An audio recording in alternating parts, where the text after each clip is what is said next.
কারাগারে জন্মগ্রহণ করলেন দেবকীর গর্ভে। ঈশ্বর পরম কৃষ্ণ সচ্চিদানন্দ বিগ্রহ অনাদিরাদি গোবিন্দ সর্ব কারণ কারণম। জন্মগ্রহণ করে বললেন বসুদেবকে যে আমাকে নন্দালয়ে রেখে এসো বাবা, তোমার কোনো ভয় নেই, আমার মায়া এখন সকলে নিদ্রাচ্ছন্ন, আর দরজা আপনি খুলে যাবে, তুমি রেখে এসো আমাকে। তাই বসুদেব শ্রীকৃষ্ণকে নিয়ে চলেছেন যমুনার তীরে। যমুনার তীরে এসে দেখলেন কি, এই যে উত্তাল তরঙ্গিনী যমুনা, আমি পার হব কেমন করে? থমকে দাঁড়ালো বসুদেব। হে ভগবান, তুমি যখন কাউকে কৃপা করো একবারও ভেবে দেখো না সে তোমার কৃপা পাবার যোগ্য না অযোগ্য। তুমি আমাকে পিতা করলে, কিন্তু তোমার পিতা হবার আমার যোগ্যতা কোথায়? তোমাকে আমি রক্ষা করতে পারছি কই?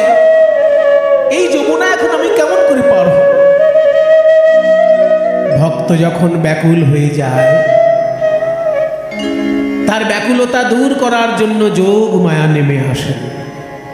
আজকে যোগ মায়া শ্রীগালিনীর রূপ ধারণ করে, মানে একটা শিয়াল হয়ে যমুনা পার হয়ে যাচ্ছে। আর শিয়াল পার হচ্ছে দেখে বসুদেব ভাবলো, মা একটা শিয়াল যদি পার হয় আমি কেন পারবো না?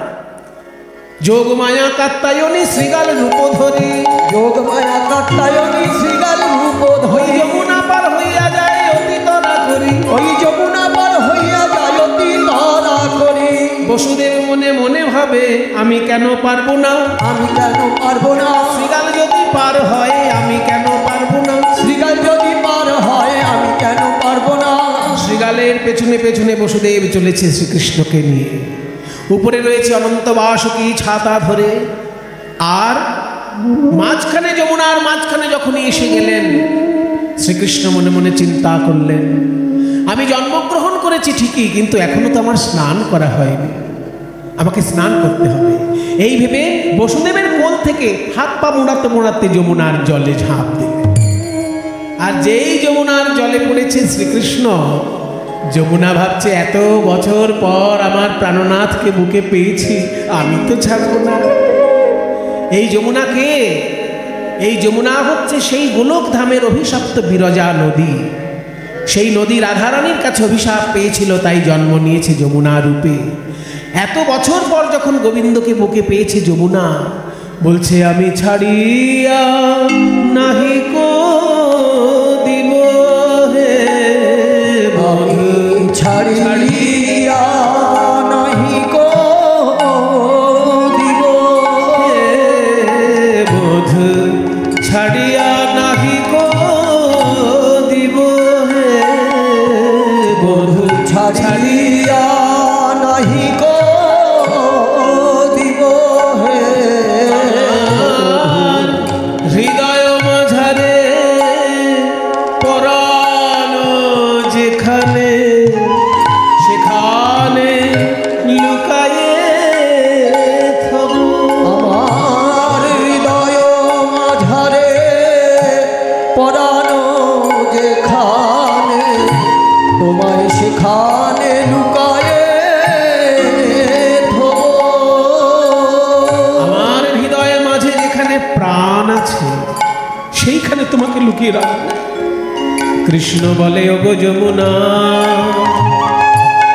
তুমি যদি তোমার হৃদয় মাঝে আমায় লুকাই রাখো, তাহলে তো আমার চরণে পুষ্পাঞ্জলি দিতে পারবে না। যমুনা বলে, হে গোবিন্দ, তোমার চরণে পুষ্পাঞ্জলি দিতে নাই বা পারলাম, হৃদয় মাঝে যদি তোমায় রাখতে পারি, আমি নয়ন মুদেও তোমায় দেখতে পাবো। নয়ন মুদেও তোমায় দেখতে পাবো। আর উপাসনার মূর্তি খালি, নয়ন মুদেও দেখতে পাবো। আমার উপাসনার মূর্তি খালি, যে মূর্তি দিবা নিষেধ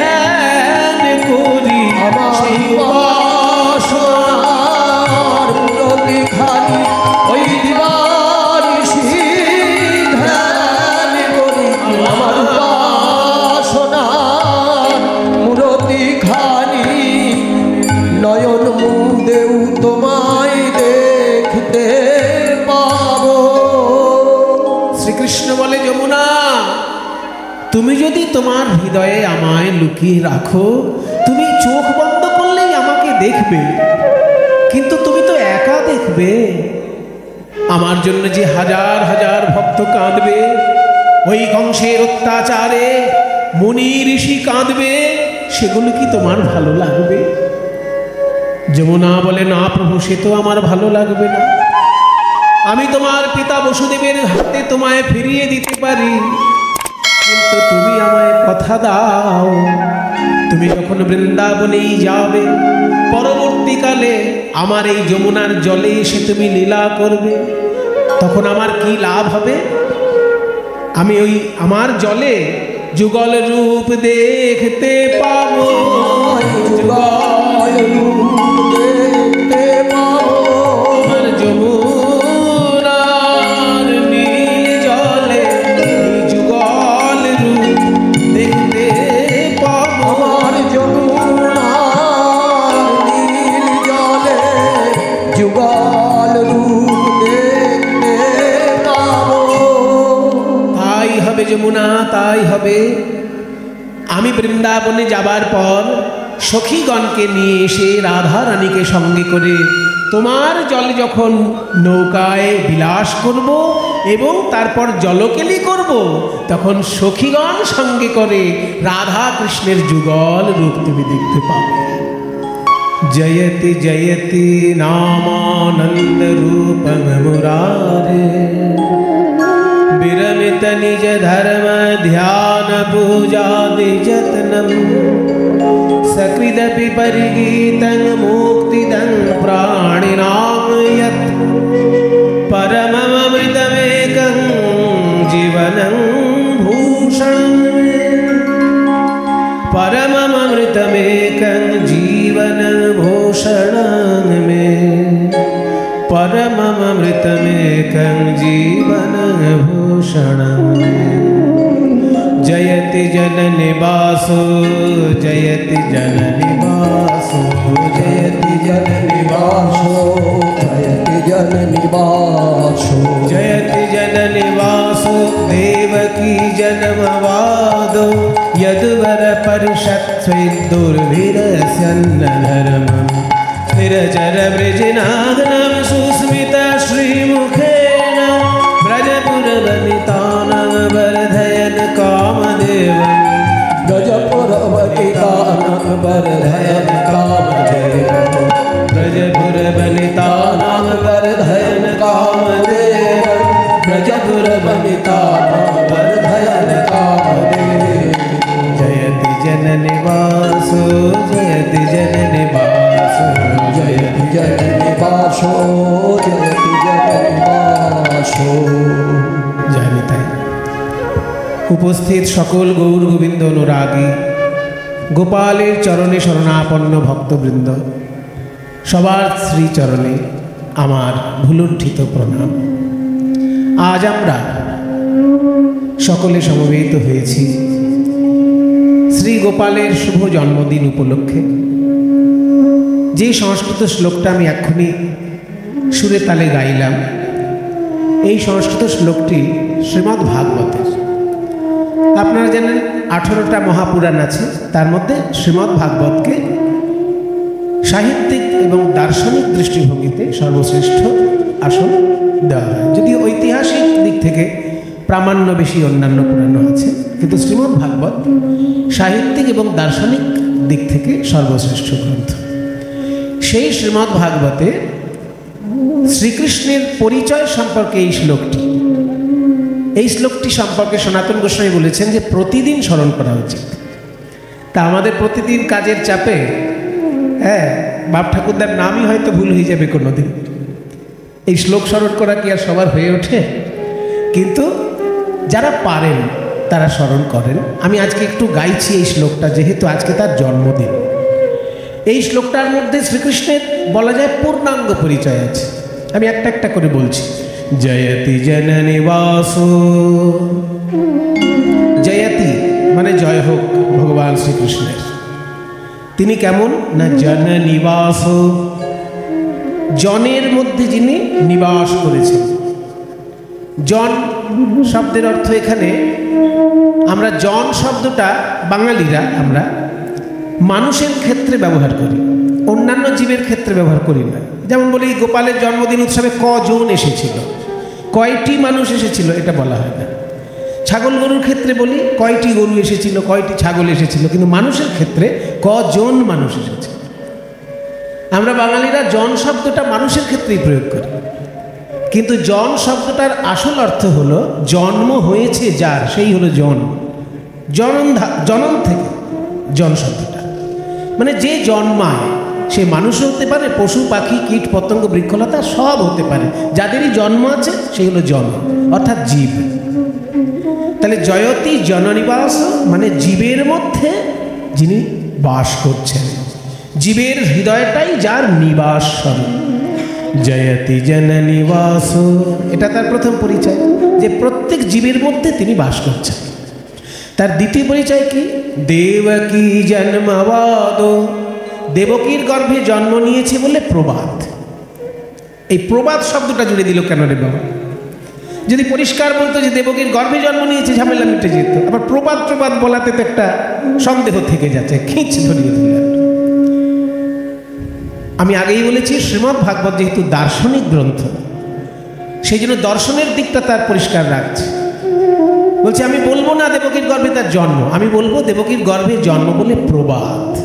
কারণ ভগবানের জন্ম হয় না, ভগবানের যেহেতু জন্ম হয় না, সেই জন্য দেবকীর গর্ভে জন্ম এটা আমি পরিষ্কার করে বলবো না, আমি বলবো দেবকীর গর্ভে জন্ম বলে প্রবাদ। আসলে তার জন্ম বলে কিছু নেই, তিনি জন্মের অভিনয় করেন। মানুষ যখন চোখের সামনে তাকে দেখে তার জন্ম হয়েছে বলে মনে করে।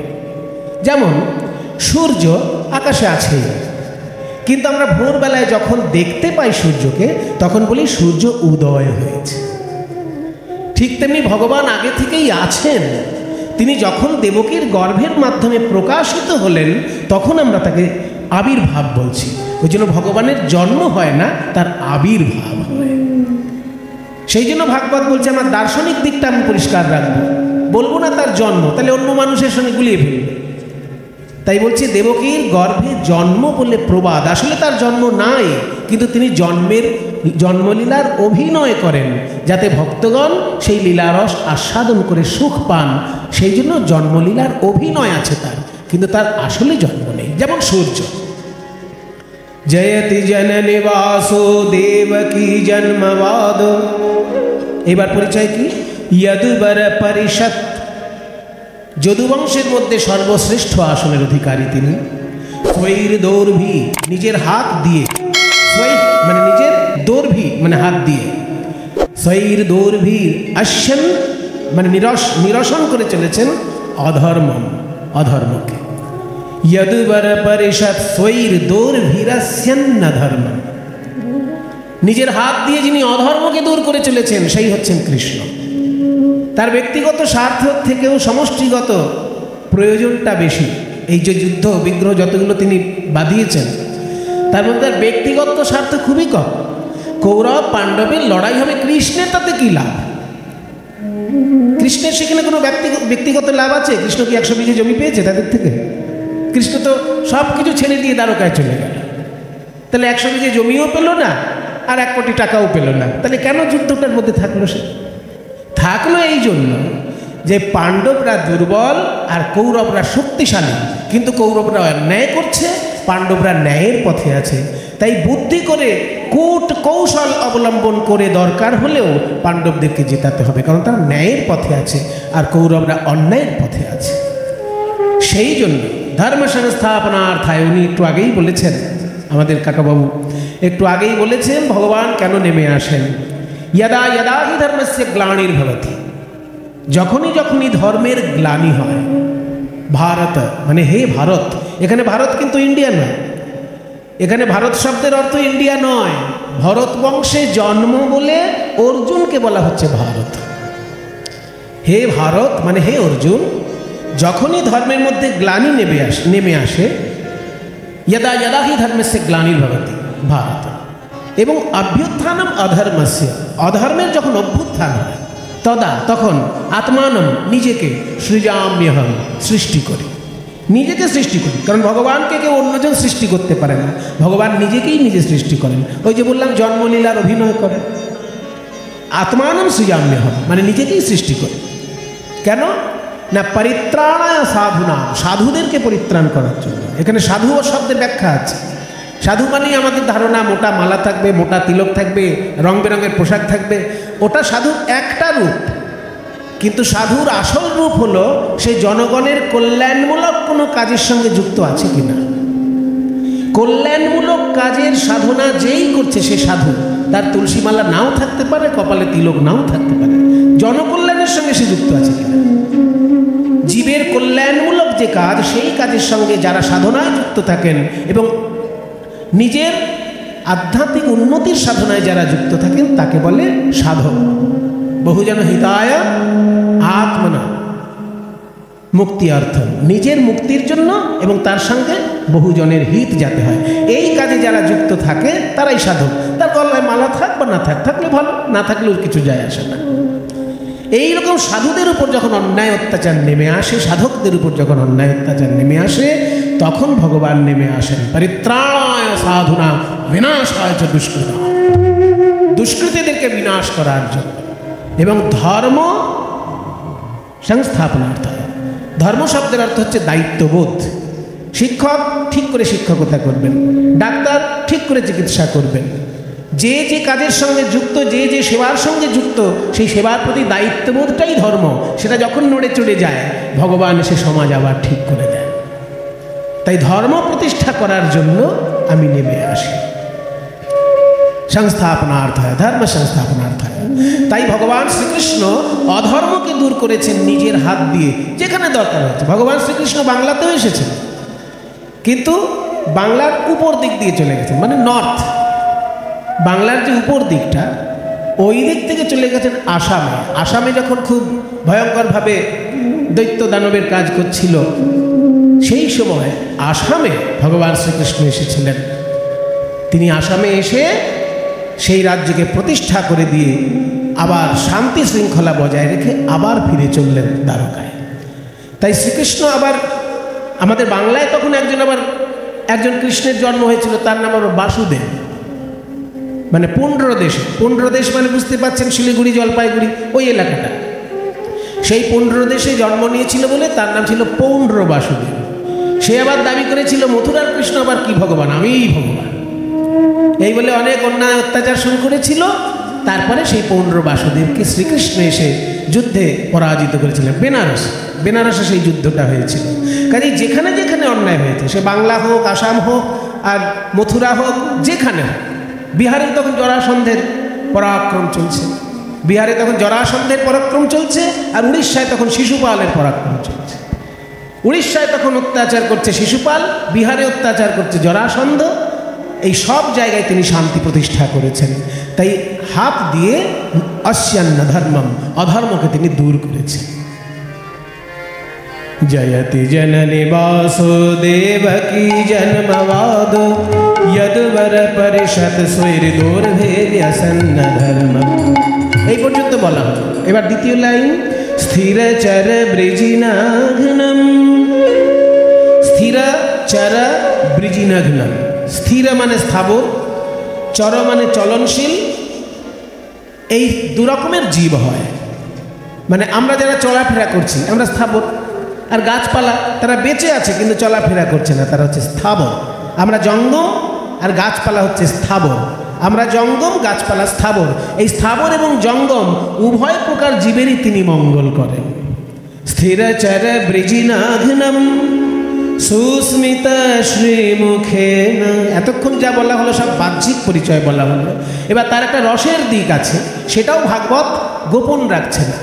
বলছে সুস্মিত শ্রীমুখে না, তার মুখের মিষ্টি হাসি দিয়ে ব্রজপুরবনিতানাম, বৃন্দাবনের গোপীগণের বর্ধয়ন, বর্ধিত করে চলেছেন কামদেবম, তাদের কৃষ্ণ প্রাপ্তির বাসনাকে। কৃষ্ণ প্রাপ্তির বাসনাকে যেন বর্ধিত করে চলেছেন মুখের মিষ্টি হাসি দিয়ে। ব্রজকবি গোপীর ক্ষেত্রে তার এই কাজ, আর জগতের ক্ষেত্রে তার হচ্ছে অধর্ম দূর করে ধর্ম প্রতিষ্ঠা করা, অন্যায়কে দূর করে ন্যায় প্রতিষ্ঠা করা। ইন্দ্র যখন ঝড় বৃষ্টি শুরু করে দিল, তখন বৃন্দাবনে শ্রীকৃষ্ণ নিজে গিরিগোবর্ধন ধারণ করে দেবতা ইন্দ্রের বিরুদ্ধেও পর্যন্ত সেদিনকে সংগ্রাম করেছিলেন।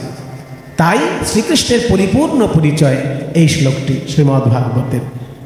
জয়তি জননী বাসুদেবকী জন্মবাদো যদুবর পরিষৎ স্বৈর্দোর্ভির্যসন্য ধর্মম স্থিরচর বৃজিনঘ্നം সুস্মিত শ্রীমুখেন ব্রজপুর বনিতানাং বর্ধয়ন কামদেবম ব্রজপুর বনিতানাং বর্ধয়ন কামদেবম ব্রজপুর বনিতানাং বর্ধয়ন কামদেবম। তাই আজকে আমরা ভগবান শ্রীকৃষ্ণের জন্মদিনে যেহেতু গান বাজনা করব, তাই বিরহের গান বাজনা আজকে খুব বেশি নয়, আজকে আনন্দের গান বাজনা। জন্মদিনের প্রসঙ্গ আছে এমন একটি লীলায় আজকে আমরা আস্বাদন করব। দেখা যাক কোন লীলা। গৌরচন্দ্রিকা শুনলেই বোঝা যায় যে কোন লীলা পরিবেশিত হতে চলেছে। তা আজকে গৌরাঙ্গ মহাপ্রভু আমার কৃষ্ণলীলার ভাবে ভাবিত হয়ে করেছেন কি, একটা নৌকার উপর কীর্তনের দল নিয়ে উঠেছেন। সুরধুনী তীরে যাইয়া, সুরধুনী মানে গঙ্গা, গঙ্গার তীরে গিয়ে নবীন নাবিক হইয়া, নতুন নাবিকের রূপ ধারণ করে সহচর মেলিয়া খেলায় সঙ্গীদেরকে নিয়ে খেলা করছেন। তো এই যে শত শত হাজার হাজার মানুষ খেলা করছে, কিসের খেলা? হরি নামের খেলা করছেন। কিন্তু মহাপ্রভু একজনের দিকে তাকিয়েই গান গাইছেন। কে সেই ভাগ্যবান? পদকর্তা বলছেন, প্রিয় গদাধর সঙ্গে পুরবর ঘোষরঙ্গে, ওই প্রিয় গদাধর সঙ্গে পুরবর ঘোষরঙ্গে নৌকায় বসিয়া করে কেলি, নৌকায় বসিয়া করে কেলি, নৌকায় বসিয়া করে কেলি, এমন সময়ে ডুবু ডুবু করে না, তার সঙ্গে বহয়ে সমবায়। ডুবু ডুবু করে না, বহয়ে সমবায়। নৌকায় খেলা করছেন মহাপ্রভু। কি খেলা?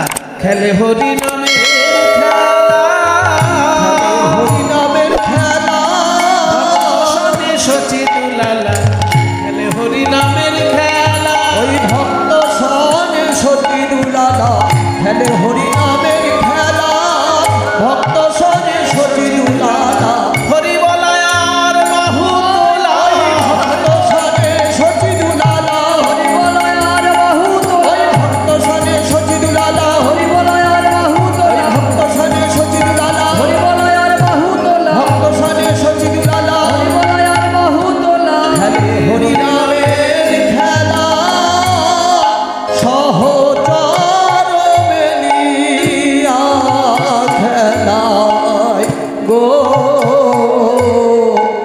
সহচর মেলিয়া খেলা। হরিনামের খেলা খেলছেন ভক্তদের সঙ্গে, আর ঘোষণা করে দিয়েছেন আজকে আমার নৌকায় যারা পার হবে তাদের এক পয়সাও খরচা লাগবে না। আর আমরা তো যাতে বাঙালি, যদি ফ্রিতে কিছু পাই। সে আমাদের দলে একজন খোলবাদক ছিলেন, বুঝলেন, তার নাম সাধন জেঠু। তিনি বলতেন কি, ফ্রিতে পাইলে আমরা কিল চড়ও ছাড়ি না। মানে ফ্রিতে পেলে কিল চড়ও ছাড়া যায় না। যদি কোথাও কিল চড় পাওয়া যাচ্ছে, মানে মারধর যদি পাওয়া যায় ফ্রিতে, সেটাও আমরা নিয়ে নিই। তো যখনই মহাপ্রভু ঘোষণা করেছেন আজকের এই নৌকায় যারা উঠবে তাদের পয়সা লাগবে না, শত শত লোক নৌকায় উঠে ভারী করে দিয়েছে নৌকা, আর তখন ডুবু ডুবু করে না। এবার ক্ষমতার বেশি লোক উঠে গেলে কি করবো? নৌকা ডুবু ডুবু, তার সঙ্গে বহয়ে বিষম বা। আবার ভয়ঙ্কর বাতাস বইছে, তাই দেখি হাসে গোরা। কেন? এত লোকের প্রাণ সংশয়, আর মহাপ্রভু হাসছেন কেন? কেন হাসিছে গোরারা, হাসিছে গোরারা, তার সাধের তরি ডুবে যায়। কেন হাসিছে গোরারা, ওই সাধের তরি ডুবে যায়। কেন হাসে গোরারা। নিত্যানন্দ মহাপ্রভু তাকে গৌর সুন্দর দাদা বলে ডাকতেন। সেই জন্য নিতাই যখন কথা বলতেন গৌরের সঙ্গে ধমক দিয়ে কথা বলতেন। হ্যাঁ নিমাই, লোকে তোমাকে বলে পণ্ডিত আর আমাকে বলে পাগলা। পাগলা নিতাই বলে, পাগলা গৌর কিন্তু কেউ বলে না। গৌরের ক্ষেত্রে বলা হয় নিমাই পণ্ডিত, আর নিত্যানন্দের ক্ষেত্রে বলা হয় পাগলা নিতাই। তাহলে আমাকে লোকে পাগলা বলে, তোমাকে পণ্ডিত বলে, এই পণ্ডিতের লক্ষণ? হ্যাঁ, এত লোককে নৌকায় তুলেছ, নৌকা যখন ডুবু ডুবু প্রাণ সংশয় সবার, লোকে ভয়েতে পড়ে হরিবোল হরিবোল করছে, আর এই সময় তুমি হাসছো হি হি করে, এই পণ্ডিত? গৌর সুন্দর বলছে, দাদা গো, আমি যে কেন হাসছি আর কেউ না বুঝুক, তোমার বোঝা উচিত। না, খুলে বলো, তবে আমি বুঝতে পারবো আমি কেন হাসছি। জানো,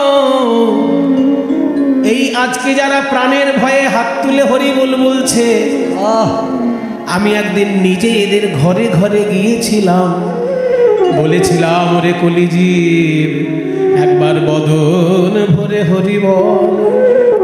কৌমারে আচরেত প্রাজ্ঞ, প্রহ্লাদ বলেছে ভাগবত, কৌমারে আচরেত প্রাজ্ঞ ধর্মান ভাগবতানিহ দুর্লভং মানুষং জন্ম তদপি অধ্রুবম অর্থদম। অর্থাৎ যেহেতু মনুষ্য জন্ম বড় দুর্লভ, কিন্তু এই একমাত্র মনুষ্য জন্মেই পরমার্থ লাভ হয়। অন্যান্য জন্মে শুধু খাওয়া দাওয়া করে আর বংশ বিস্তার করে চলে যায়, কিন্তু মনুষ্য জন্ম একমাত্র জন্ম, যদি কেউ একটু সাধনার সঙ্গে যুক্ত থাকে সে পরমার্থ পেতে পারে, অন্য জন্মে হয় না। তাই মনুষ্য জন্ম যখন পেয়েছো ভাই, বদন ভরে হরিবোল বলো। কিন্তু জানো, সেদিনকেও অনেকে বলেনি হরিবোল। তাই আমি ঠিক করেছি যেন তেন প্রকারে এদের মুখ দিয়ে হরিবোল বলা। তাই আজকে নৌকায় তুলে বলেছি বিনা পয়সায় পার হবে, আর এরা ওই বিনা পয়সার কথা শুনে ভিড় করেছে। দেখো, নৌকা ডুবে যাবে, এখন প্রাণের ভয় এসেছে বলে হরিবোল বলছে। আমার তাই হাসি পেয়েছে, তাই হাসি পেয়েছে, এরা প্রাণের ভয়ে হরি বলছে, তাই হাসি পেয়েছে। এরা প্রাণের ভয়ে হরি বলিছে, তাই হাসি পেয়েছে। দেখি হাসে গোরা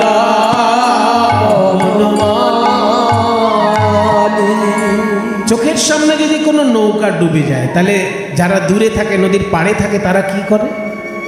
যারা পারে সাঁতার দিয়ে দু চারজনকে বাঁচানোর চেষ্টা করে, আর যারা সাঁতার জানে না তারা হাত তুলে ঠাকুরকে ডাকে যে, হে প্রভু, ওই নৌকায় যারা ডুবে যাচ্ছে ওদেরকে রক্ষা করো।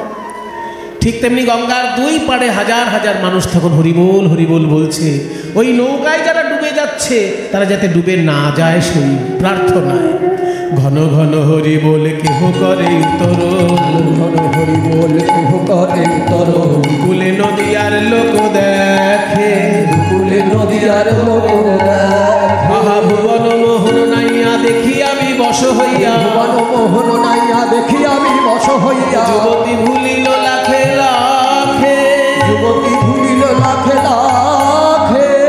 দূর থেকে নদিয়া নাগরিকগণ প্রাণ ভরে গৌর হরির এই নৌকা বিলাস দর্শন করছেন, আর তারা বলছেন, নিমাইকে তো পণ্ডিত বলে জানতাম, কিন্তু সে যে আবার এমন সুন্দর নৌকা চালাতে পারে তা তো জানতাম না।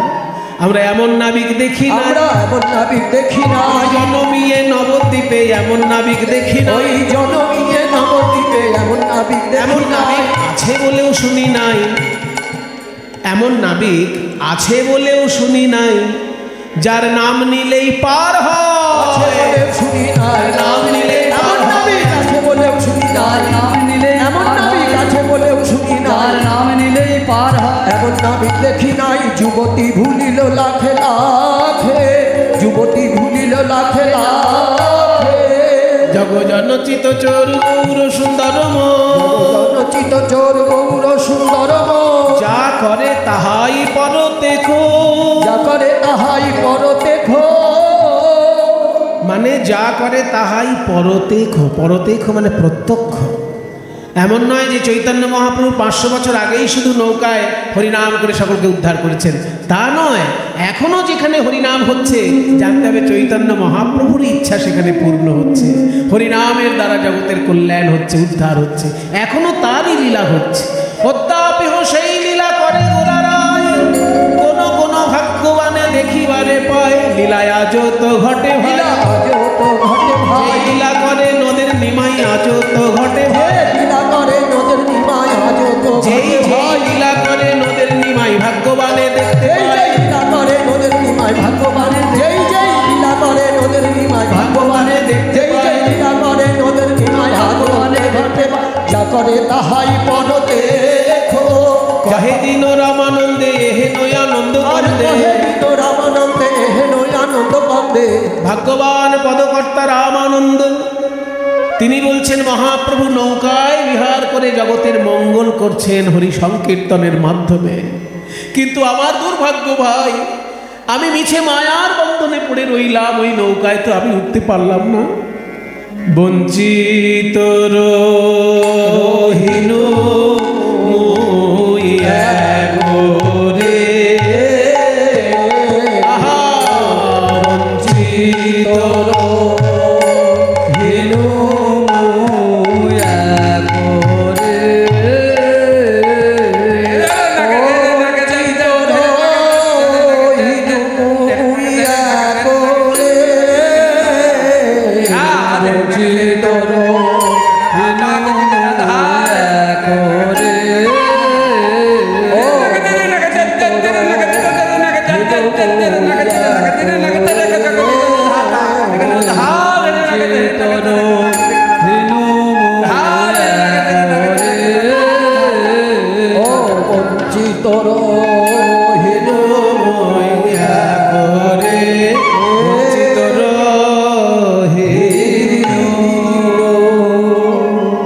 তাহলে পদকর্তা রামানন্দের ভাষায় আমরা শুনলাম চৈতন্যদেব কেমনভাবে নবদ্বীপে গঙ্গায় নৌকায় বিহার করছেন আর ভক্তকে উদ্ধার করছেন, জগৎবাসী মঙ্গল করছেন হরি সংকীর্তনের দ্বারা। এই পদের মাধ্যমে আমরা জানলাম আজকে কৃষ্ণলীলা যেটি হবে, নৌকায় বিহার করবেন রাধা গোবিন্দ। আমরা বৃন্দাবনে একবার যাই। বন্দে নন্দ ব্রজ স্ত্রীণাম পাদরেণুমভীক্ষ্ণশ यासां हरिकथोद्गीतं भुवति भुवनत्रायम्। वन्दे नन्दो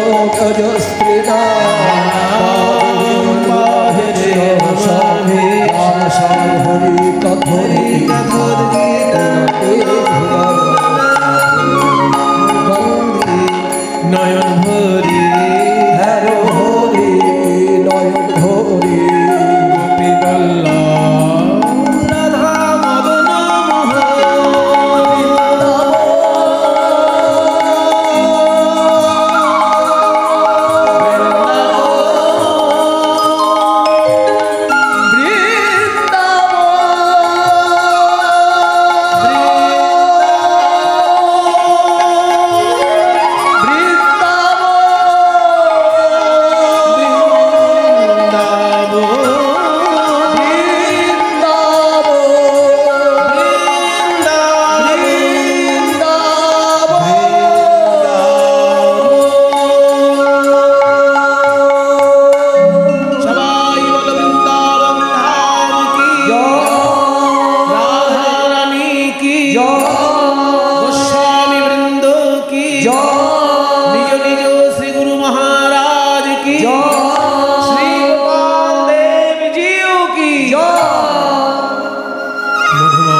जगन्नाथ स्वामी नयन बहगामी भवतु मे। जगन्नाथ स्वामी नयन बहगामी भवतु मे। जगन्नाथ स्वामी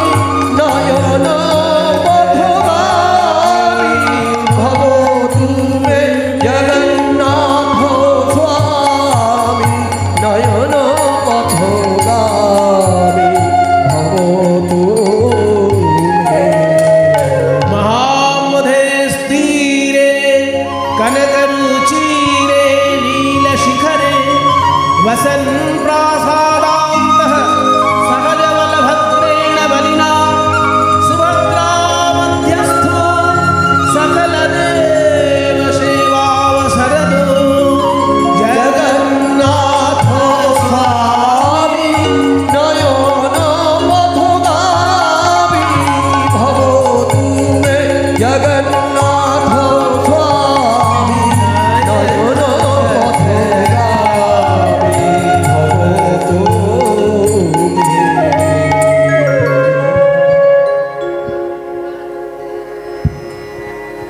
সন্ধ্যাবেলার আগে ঠিক বিকেল বেলার দিকে বাঁশি বেজে উঠছে প্রাণ গোবিন্দে।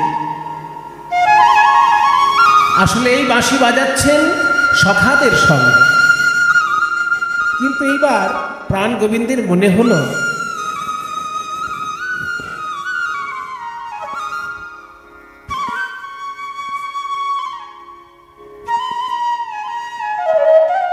আমার বন্ধুরা আমার মুখের দিকে তাকিয়ে থাকে বাঁশি শুনলে।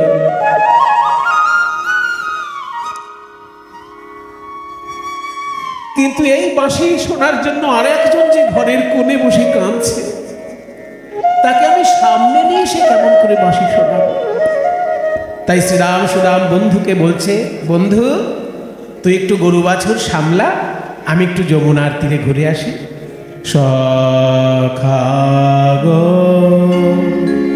সখাগণ সঙ্গ ছড়ি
সঙ্গ ছড়ি, মানে বন্ধু বান্ধবের সঙ্গ ত্যাগ করে যদুনন্দন অর্থাৎ শ্রীকৃষ্ণ চলতহি নাগর রাজ, নাগরের শিরোমণি প্রাণ গোবিন্দ চলেছেন যমুনার তীরে আলো করে। কেমন ভাবে না, ভাবিনী মনোরথে অর্থাৎ মহাভাব স্বরূপিণী রাধারানী তার মনে যেন আরোহণ করে আছেন। চলল বিপিন পথে, বাগানের পথ দিয়ে চলেছে। বাগানের পথ কেন না, রাজপথে গেলে সময় বেশি লাগবে, ওই জন্য বাগানের মধ্যে দিয়ে তাড়াতাড়ি যাচ্ছেন যমুনার তীরে। চলল বিপিন পথে, কেন সাধিতে মনোমথ কাজ, সেই যমুনায় নৌকা বিলাস করবেন বলে তিনি যমুনার তীরে চলেছেন। যমুনার তীরে এসে দেখছেন এই তো সেই যমুনা, এই যমুনাকে আমি কথা দিয়েছিলাম আমার জন্মদিনে। এই যে যমুনাকে কথা দিয়েছিল জন্মদিনে, সেই কথা আজকে মনে পড়ল গোবিন্দের। আমি তো এই যমুনাকে কথা দিয়েছিলাম যুগল রূপ দেখাবো, নৌকায় বিলাস করব, কিন্তু নৌকা কোথায়? নৌকা চালানো তো আমার কাজ নয়, আমাদের তো বাড়ির নৌকা নেই, তাই নৌকা পাই কোথায়? যোগ মায়ার শরণাপন্ন হলেন গোবিন্দ। হে যোগ মায়া কাত্যায়নী, মহামায়া তুমি মানুষের কাছে, কিন্তু আমার কাছে তুমি যোগ মায়া। এই লীলার জন্য এখন তুমি সুন্দর একটি নৌকা সাজিয়ে দাও যোগ মায়া। হাত জোড়ে করে স্তব করছেন যোগ মায়া কাত্যায়নীর। ওম রাত্রে ব্যাখ্যাতে প্রবদ্ধে ত্বং স্বাহা ত্বং স্বধা ত্বং এব ষটকার স্বরাত্মিকা সুধাতুমক্ষরী নিত্যে ত্রিধা মাত্রাত্মিকা স্থিতা अर्धमात्रा स्थिता नित्या यानोच्चार्या विशेषतः त्वमेव सा त्वं सावित्री त्वं देवी जननी परा त्वयैव धार्यते सर्वं त्वयैतत्सृज्यते जगत् त्वयैतद्पाल्यते देवी त्वमत्सन्त्ये च सर्वदा विशिष्टौ सृष्टिरूपा त्वं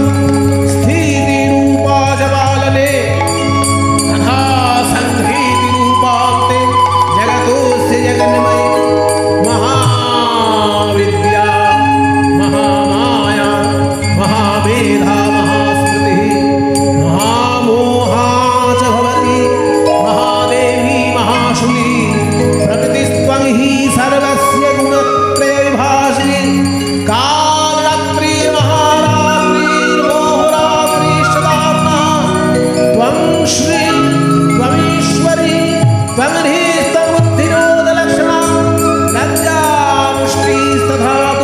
त्वं शांति शांतिरेव च खड्गिनी शूलिनी घोरा गदिनी चक्रिणी तथा शंखिनी चापिनी वाण भूषुणी परिघायुधा सौम्या सौम्यतरा शेष सौम्यभ्यस्यति सुंदरी परावराणां परमा त्वमेव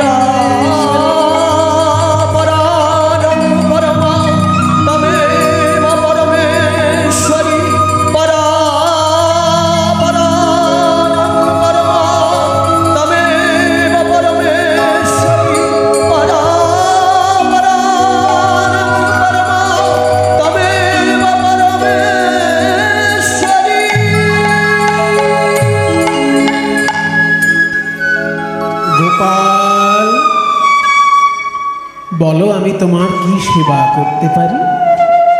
মা, জগৎ জননী মা, তুমি এসেছো। এই মুহূর্তে আমার কাছে তো কোনো নৌকা নেই মা, এই যমুনার জলে আমার একটু নৌকা বিলাস করতে ইচ্ছা হয়েছে, তুমি কি আমাকে একটা নৌকা বানিয়ে দিতে পারবে? নৌকা তো দেব, কিন্তু সেই নৌকার কাণ্ডারি কে হবে? কাণ্ডারি আমি হব, তুমি কাণ্ডারি? তাহলে তো যেমন তেমন নৌকা দেওয়া যায় না গোপাল। তুমি যদি হও কাণ্ডারি, তবে আমি হব দেহতরী। তুমি যদি হও কাণ্ডারি, আমি হব দেহতরী। আমি ভাসিব যমুনা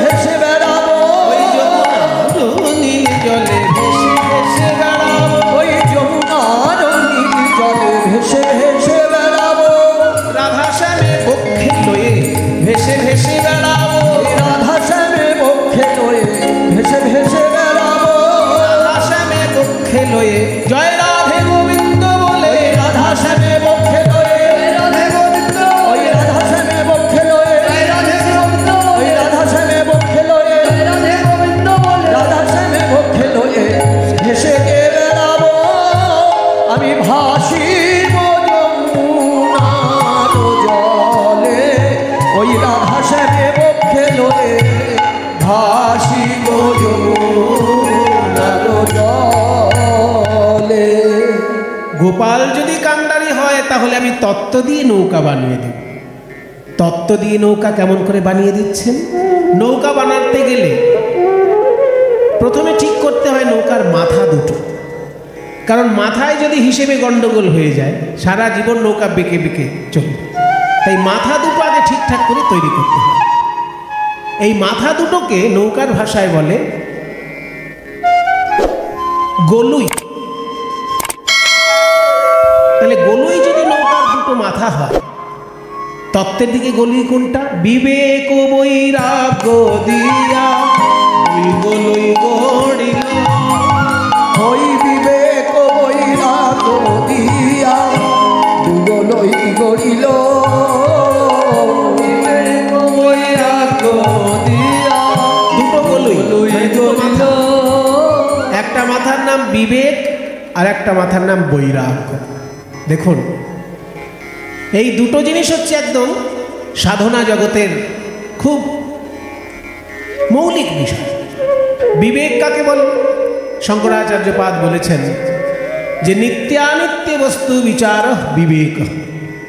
আমরা বিবেক মানে ভাবি সহানুভূতি, কিন্তু বিবেক শব্দের আসল অর্থ সহানুভূতি নয়। বিবেক মানে একটা থেকে আরেকটাকে আলাদা করার ক্ষমতা। আলাদা করার ক্ষমতাকে বলে বিবেক। কোনটা থেকে কোনটা আলাদা করা? না, নিত্য পদার্থ থেকে অনিত্য পদার্থকে আলাদা করা। যেমন আমার দেহটা হচ্ছে অনিত্য, কিন্তু দেহের ভিতরে যে আত্মা সে নিত্য। এই নিত্য পদার্থ আর অনিত্য পদার্থ মিলেমিশে আছে, তার মধ্যে কোনটা নিত্য আর কোনটা অনিত্য এই চিনতে পারার ক্ষমতাকে বলে বিবেক। এইগুলো যদি আগে না হয় তাহলে সাধনা এগোবে কি করে? একটা মাথা হচ্ছে বিবেক আর একটা মাথা হচ্ছে বৈরাগ্য। বৈরাগ্য কি জিনিস? খুব সহজভাবে শঙ্করাচার্যপাদ বলেছেন বৈরাগ্য কাকে বলে। বৈরাগ্য বলতে তিনি বলছেন বিষয়েষু অনাসক্তি। বিষয়ের প্রতি যখন আসক্তি ত্যাগ করে মানুষ, তাকেই বলে বৈরাগ্য। বিষয় মানে কি? আমাদের সাধারণ লোকের কাছে বিষয় মানে ওই 2 কোটি টাকা ব্যাংকে থাকবে আর 2 বিঘে জমি যদি কলকাতায় থাকে, সে খুব বিষয়ী লোক, এরকম ভাবা হয়। কিন্তু বিষয় মানে ওটা নয়, বিষয়ের একটা ক্ষুদ্র অংশ ওটা। বিষয় হচ্ছে আসলে আমাদের ইন্দ্রিয়গুলো যার প্রতি আকৃষ্ট হয় সেটাই হচ্ছে বিষয়। যেমন চোখ আকৃষ্ট হয় রূপে, কান আকৃষ্ট হয় শব্দে, নাসিকা আকৃষ্ট হয় গন্ধে, জিহ্বা আকৃষ্ট হয় স্বাদে। এই শব্দ স্পর্শ রূপ রস গন্ধ এইগুলোই হচ্ছে বিষয়। এবং মন আকৃষ্ট হয় চিন্তা। তো এগুলো থেকে যখন নিজেকে গুটিয়ে নেওয়া যায় তাকে বলে বৈরাগ্য। এই দুটো মাথা যদি কেউ ঠিকঠাক করতে পারে তার জীবন তৈরি হয়ে গেল, ভগবানের কাছে সে যেতে পারবে। আর মাঝ বরাবর যে ধনুকের মতন কাঠটা থাকে সেটা কি? দাঁড়া। ধৈর্য দাঁড়ার উপর খাড়া করিল, ধৈর্য দাঁড়ার উপর খাড়া করিল। বলে প্রাণে ধৈর্য থাকা চাই, প্রাণে ধৈর্য থাকা চাই। ভজবে যদি প্রাণের কানাই ধৈর্য থাকা চাই, ভজবে যদি প্রাণের কানাই ধৈর্য থাকা চাই। ধৈর্য হচ্ছে ভক্তি জগতের আসল সম্পদ। তাই ধৈর্যটা হচ্ছে নৌকার দাঁড়া, অর্থাৎ মাঝখানের যে ধনুকের মতন কাঠটা। এবার তার সঙ্গে তক্তাগুলো জুড়ে দিতে হবে। তক্তাগুলো কি? আসক্তির তক্তানি তাহাতে আটিল, তাহাতে আটিল। আসক্তির তক্তানি তাহাতে আটিল, তাহাতে আটিল। লালসার পাতাম লোহা তাহাতে মুড়িল, তাহাতে মুড়িল।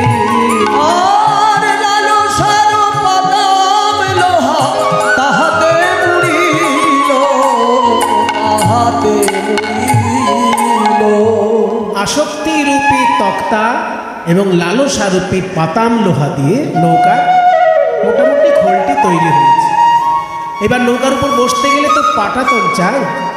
পাটাতন মানে যে কাঠের উপর বসা হয়, তক্তার উপর বসা হয়। সেই পাটাতনগুলো পাততে গেলে নৌকায় আড়াআড়ি কিছু বাটাম লাগে। সেই আড়াআড়ি কাঠগুলোকে বলে গুঁড়া। একটা আদর্শ নৌকায় 9টি গোড়া থাকে, মাঝখানেরটা সব থেকে বড়, তারপর দুদিকের মাথার দিকে যত আড়াআড়ি কাঠ এগিয়ে যাবে তত ছোট হতে হতে যাবে। এই মাঝখানেরটা বড় আর দুপাশে 4টে 4টে করে ছোট, আস্তে আস্তে ছোট হতে থাকে আড়াআড়ি কাঠগুলো। তত্ত্বের দিকে এই আড়াআড়ি কাঠ কয়টি? নববিধা ভক্তি দিয়া 9টি গোড়া দিল, নববিধা ভক্তি দিয়া 9টি গোড়া দিল। নববিধা ভক্তি, নববিধা মানে 9 রকমের, 9 রকমের ভক্তি আছে। প্রহ্লাদ মহারাজ বলেছেন শ্রীমদ্ ভাগবতে, শ্রবণং কীর্তনং বিষ্ণু স্মরণং পাদসেবনম আর্চনং বন্দনং দাস্যং সখ্যম আত্মনিবেদনম। আত্মনিবেদন, এই 9 রকমের ভক্তি। শ্রবণ, আপনারা যে কীর্তন শুনছেন এটা হচ্ছে শ্রবণ ভক্তি। আমরা যে গাইছি কীর্তন, এটা দ্বিতীয় ভক্তি, শ্রবণং কীর্তন। বিষ্ণু স্মরণম, যদি কেউ বিষ্ণু স্মরণ করে, চিন্তা করে, সেটা তৃতীয় ভক্তি। শ্রবণং কীর্তন বিষ্ণু স্মরণং পাদ সেবনম, অর্থাৎ শ্রীবিগ্রহ সেবা বা শ্রীকৃষ্ণের চরণ সেবা। অর্চনম, পূজা। বন্দনম, বন্দনা করে। দাস্যম, ভগবানের দাস মনে করা। সখ্যম, ভগবানের সঙ্গে বন্ধুত্ব তৈরি করা। এবং আত্মনিবেদন, নিজেকে সমর্পণ ভগবানের চরণে। এই 9 রকমের ভক্তি হচ্ছে 9টি আড়াআড়ি কাঠ। তারপরে যেই তক্তা পেতে দেওয়া হলো আসক্তি দিয়ে, পাটাতন তৈরি হয়ে গেল। এইবার নৌকার মাস্তুল চাই, মাস্তুল না হলে তো আর পাল খাটানো যাবে না। তাই যে মাস্তুল, মাঝখানে যে একটা শালকাঠ থাকে বিরাট লম্বা, এই তত্ত্বের নৌকায় ওই মাস্তুল কোনটা? সরলতাই হচ্ছে ভক্তি জগতের মাস্তুল। ভক্তি যে সরলতা, তাই বলছে মাস্তুল, সরলতা সেই মাস্তুল। তাই দিয়ে তার সঙ্গে রাধা নামের বাদাম জুড়ে দেওয়া হলো, নৌকা তৈরি হয়ে গেল। আজকে সরল সুবুদ্ধি দিয়া ওই মাস্তুল গড়িল, সরল সুবুদ্ধি দিয়া মাস্তুল গড়িল, মাস্তুল গড়িল। রাধা নামের বাদাম তাহে উড়াইয়া দিল, উড়াইয়া দিল। রাধা নামের বাদাম তাহে উড়াইয়া দিল, উড়াইয়া দিল। তাহলে মাস্তুল বাঁধা হলো, তাতে পালও খাটানো হলো। কিন্তু পাল খাটাতে গেলে যে দড়িগুলো বাঁধতে হবে, ওই পালের কাপড়টার সঙ্গে লম্বা লম্বা দড়ি নৌকার কানায় কানায় বাঁধা থাকে। কানায় কানায় বাঁধা থাকে বলে দড়িটার নাম কানি দড়ি। তাহলে তত্ত্বের দিকে সেই দড়িটা কি? সাধু সঙ্গ কানি দড়ি চৌদিকে বাঁধিল, সাধু সঙ্গ কানি দড়ি চৌদিকে আটিল। এবার জয় রাধে শ্রী রাধে বলে নৌকা চলিতে লাগিল, জয় রাধে শ্রী রাধে বলে নৌকা চলিতে লাগিল। সেজিল তরণী খানি প্রবাল মুকুতায়ানি, তরণী খানি প্রবাল মুকুতায়ানি। তত্ত্ব দিয়ে নৌকা সাজালে তো আর সাধারণের দৃষ্টি আকর্ষণ হবে না। তাই বলছে মা যোগমায়া, এবার তুমি মণিমুক্ত দিয়ে নৌকাটাকে সাজিয়ে দাও। সৃজিল তরণী খানি প্রবাল মুকুতা, মানে প্রবাল দিয়ে, মুক্ত দিয়ে, চুনি পান্না দিয়ে নৌকা সাজানো হচ্ছে। সৃজিল তরণী খানি প্রবাল মুকুতায়ানি, সৃজিল তরণী খানি প্রবাল মুকুতায়ানি। মাঝে মাঝে হীরার গাথুনি, মাঝে মাঝে হীরার গাথুনি। আহা শিখি পুচ্ছে গুঞ্জা ছড়া রজত কাঞ্চনে মোড়া, শিখি পুচ্ছে গুঞ্জা ছড়া রজত কাঞ্চনে মোড়া। ফেরওয়ালে রজত কিঙ্কিনি, ফেরওয়ালে রজত কিঙ্কিনি। মানে দাঁড় এবং হাল, দাঁড় এবং হাল যেগুলো তৈরি হয়েছে তার মাথায় ছোট ছোট ঘন্টা বাঁধা আছে, রূপোর ঘন্টা। সেই ঘন্টাটাকে কিঙ্কিনি বলছে। তো কিঙ্কিনির আওয়াজ কিরকম হচ্ছে? কিঙ্কিনি কিঙ্কিনি কিঙ্কিনি। কিঙ্কিনি ঘন্টাটার নাম, আসলে ঘন্টাটা যেন বলতে চাইছে কিঙ্কিনি কিঙ্কিনি। কি কিনবো? কি কিনবো? রাধা কিনবো না শ্যাম কিনবো? কিঙ্কিনি বাজিছে কিঙ্কিনি বাজিছে, কিকিনি কিকিনি বলে কিঙ্কিনি বাজিছে। কিকিনি কিকিনি বলে কিঙ্কিনি বাজিছে। রাই কিনি না শ্যাম কিনি? কাকে রাখি আর কাকে কিনি? তখন ভক্তি জগৎ বলছে, শোনো, ওই যে আজকাল মাঝে মাঝে দেখা যায় না, একটা কিনলে আর একটা বিনামূল্যে পাওয়া যায়। তাই ভক্তি জগৎ সিদ্ধান্ত করেছে, যদি রাধাকে কেউ কিনতে পারে, কৃষ্ণকে সে বিনামূল্যে পাবে। তাই কিঙ্কিনি সিদ্ধান্ত নিল, কিনবো আমি রাধার মন, পাবো আমি রাধার মন। কিনবো আমি রাধার মন, তাহলে পাবো আমি রাধারমন। রাধারমন মানে কৃষ্ণ। কিনবো আমি রাধার মন, তাহলে পাবো রাধারমন। কারণ রাধার মনেই রাধারমন আছে, পাবো রাধারমন। রাধার মনে রাধারমন আছে, পাবো রাধারমন, মনে রাধারমন আছে। কিনবো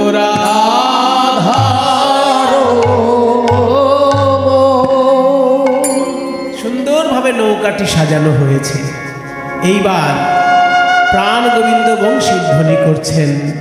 ব্রজগোপীর কানে গিয়ে যেন শ্রীকৃষ্ণের বাণী শুনিয়ে দেয় ওই মধুর মুরলী।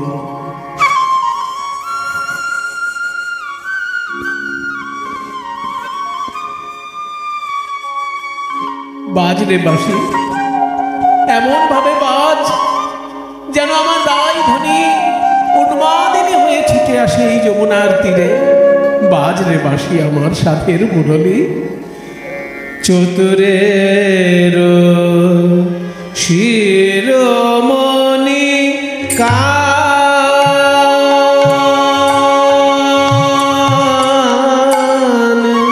চতুরের শিরোমণি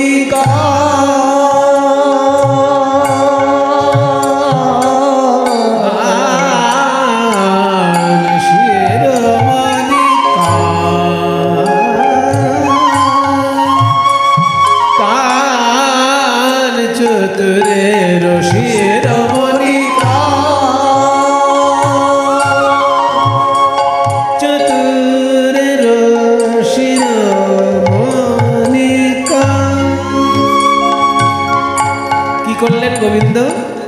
হে যমুনা জল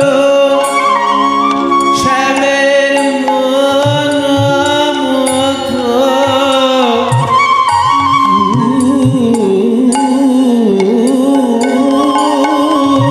থল হে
গামা মাদানি মাদানি মাধা ধানি মাদানি সারে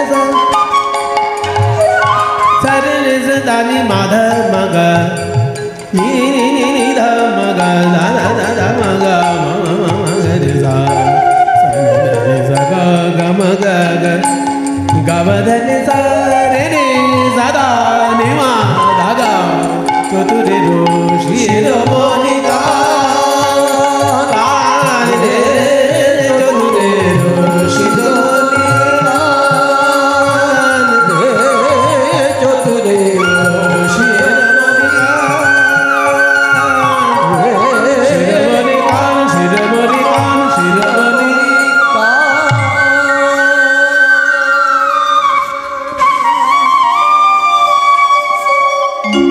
পদকর্তা বলছেন চতুরের শিরোমণি কান, কান মানে কৃষ্ণ, কান হা সেখান থেকে কান।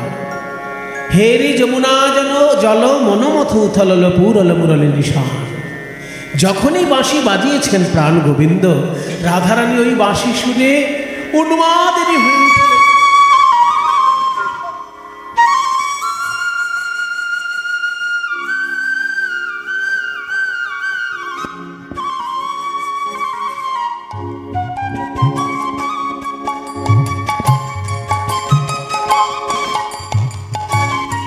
বাজিস না রে বাঁশি, বাজিস না ওইভাবে বাঁশি, বাজিস না।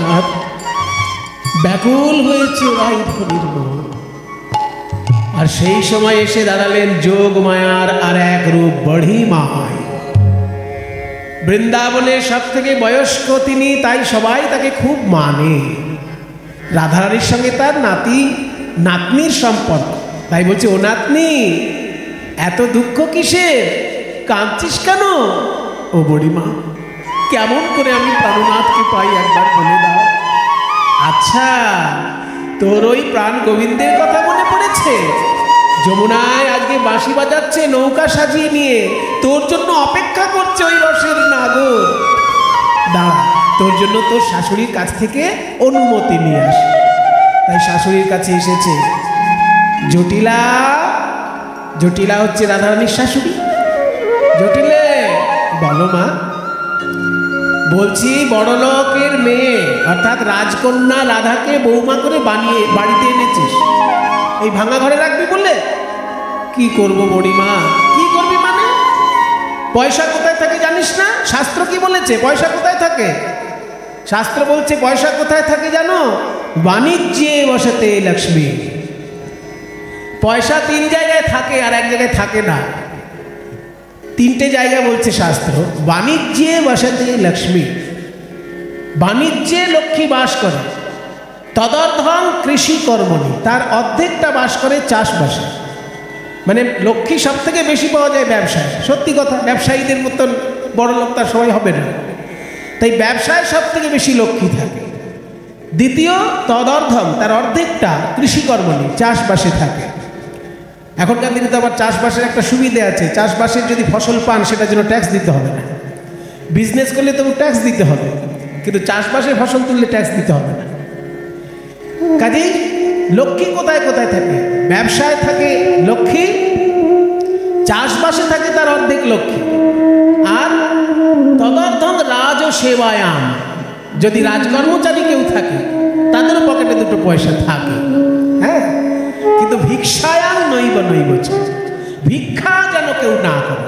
কাজ করে খাও, যে কোনো কাজে তুমি লক্ষ্মীকে পাবে, কিন্তু ভিক্ষা করলে তুমি লক্ষ্মীর প্রিয় পাত্র হতে পারবে না। তাই বাণিজ্যে বসতে লক্ষ্মী, ব্যবসা করবি না? দধি দুগ্ধ ঘৃত গোল আজকে চড়া দামে বিক্রি হচ্ছে, চল তুই চল।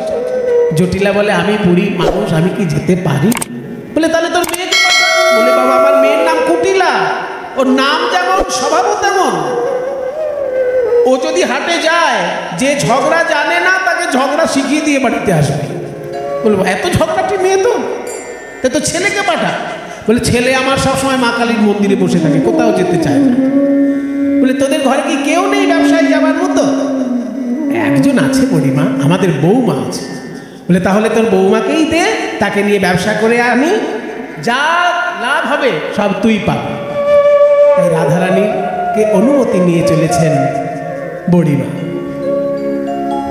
শীতল তরুর ছায়ে বসিয়া বসিয়া যায়, ছায় বসিয়া বসিয়া যায়। যমুনা কিনারে দিল দেখায় আসি সবে, যমুনা কিনারে দিল দেখা তারাই আসিয়া দাঁড়ালো, আসিয়া দাঁড়ালো। ওই যমুনার তীরে সবে আসিয়া দাঁড়ালো, ওই যমুনার তীরে সবে আসিয়া দাঁড়ালো।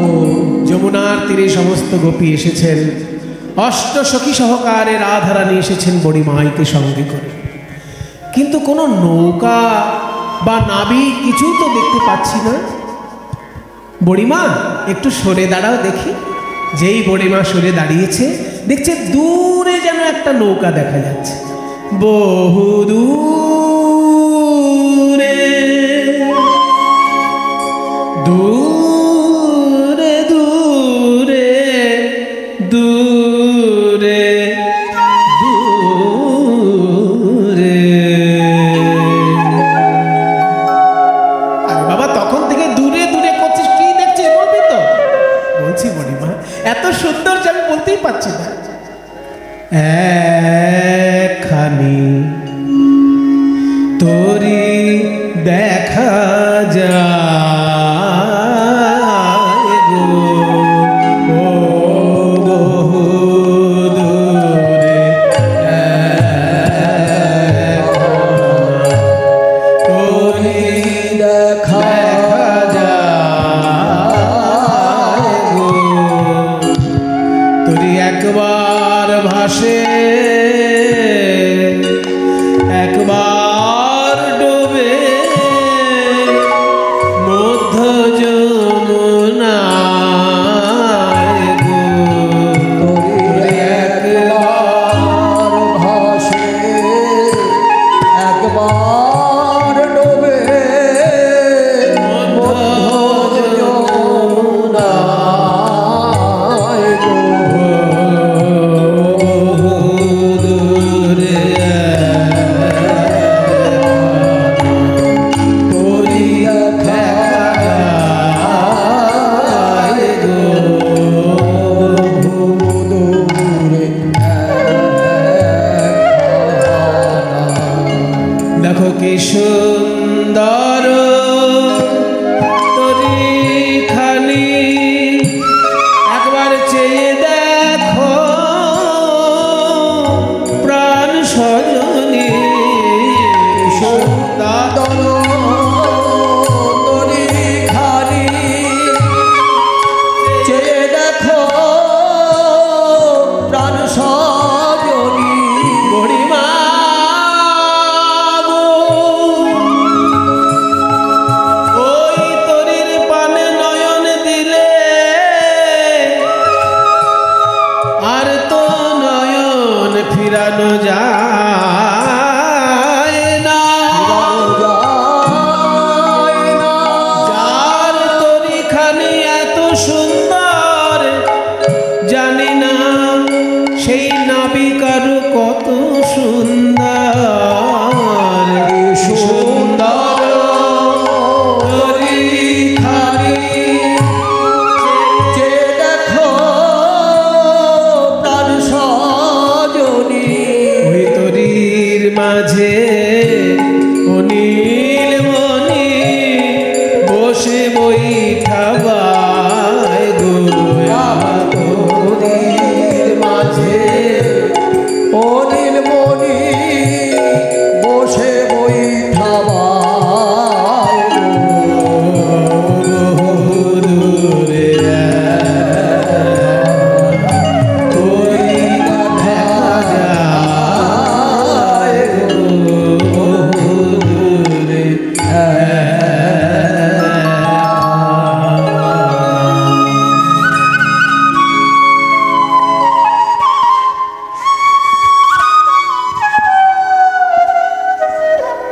যখন নৌকা দেখা গিয়েছে, নাবিককে ঠিক দেখা যাবে, একবার সবাই মিলে ডাকো। বলছে সবাই ডাকলে হবে না, যে ডাকার মতো ডাকতে জানে সে ডাকলে তবে ওই নাবিক সাড়া দেবে। রাধে, আমাদের মধ্যে আমরা কেউ জানি না ডাকতে, তুই একবার ডাক, দেখি ওই নাবিক কেমন সাড়া দেয়। তাই রাধারানী ডাকছেন, ও নবীন নিয়ে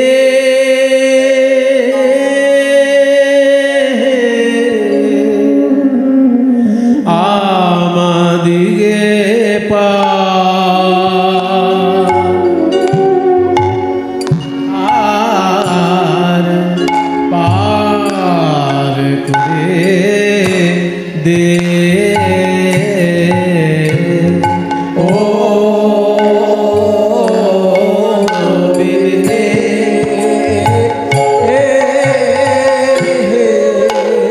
আমাদিগে পার করে বলি আরে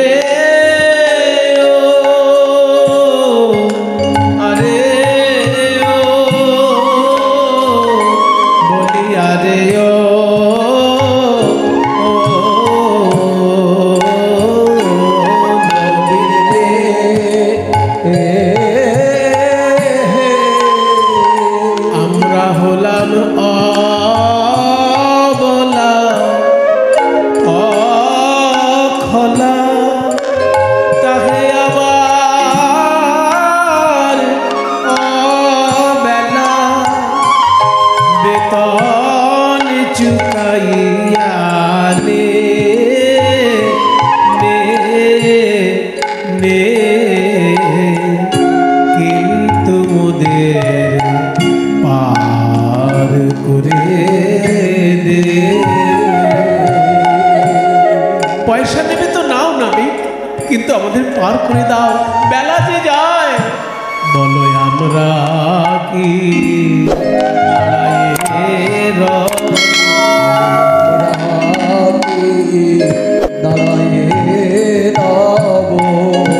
নবীন নিয়ে হে তোমার ঘাটে এসে বলো বলো আমরা কি দাঁড়ায় রব নবীন হে তোমার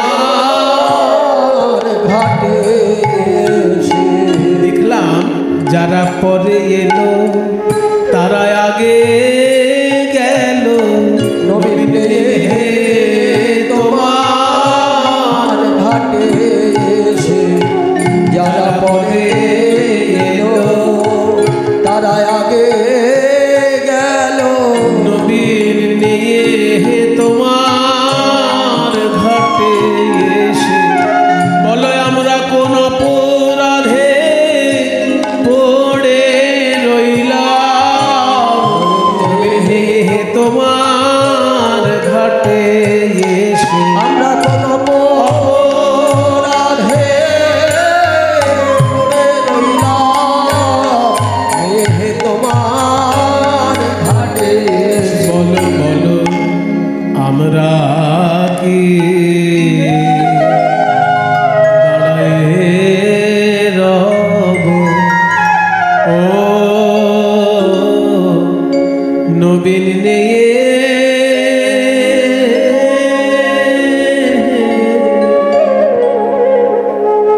এই কাতর কণ্ঠের ডাক ওই নাবিকের কানে তো পৌঁছাবে বৈষ্ণব পদাবলিতে যেমন আমরা শুনতে পাই এমন কাতর আহ্বান তেমনি আমরা অন্যান্য বাংলার কবির কণ্ঠেও শুনতে পাই বাংলার কবি বলছেন কত আশা করে বসে আছি পাব জীবনে না হয় মরণে কেন বঞ্চিত হব চরণে আহা তাই যদি নাহি হবে গো পাতকি তারুণ তরিতে তাপিত আতুরে তুলে না লবে গো বাংলা ভাষা হলেও কিন্তু সহজে সকলের বোধগম্য নয় পাতকি তারণ তরি মানে পাপীকে পার করা নৌকা আমার মতো পাপীকে যদি না তুলবে তাহলে পাপী উদ্ধার করা নৌকাটা তুমি আনলে কেন আনার দরকার ছিল না পাতকি তারণ তরিতে তাপিত আতুরে তুলে না লবে গো ভগবান বলছে আমি নৌকা তো এনেছি পাপীদেরকে উদ্ধার করার জন্য তো তোমরা আসতে দেরি করেছো কেন দেরি করলে উঠতে পারবে না নৌকা বলে দেরিটাই দেখলে ঠাকুর কেন দেরি হলো জিজ্ঞাসা করবে না কেন দেরি হয়েছে কেন হয়ে পথের ধুলায় অন্ধ, এসে দেখিব কি খেয়া বন্ধ। হয়ে পথের ধুলায় অন্ধ, এসে দেখিব কি খেয়া বন্ধ। তবে পারে বসে পার করো বলে পাপী কেন ডাকে দিন স্মরণে। তুমি যদি আমার মতো পাপী তাপীকে উদ্ধার না করবে তাহলে নৌকা আনলে কেন? বাহ, আমাকেই তাহলে দোষটা চাপিয়ে দিলি। কিন্তু আমি যে তোদেরকে উদ্ধার করবো এই বিশ্বাসটা হলো কি করে? বলে বিশ্বাস শুনেছি সাধু সঙ্গে।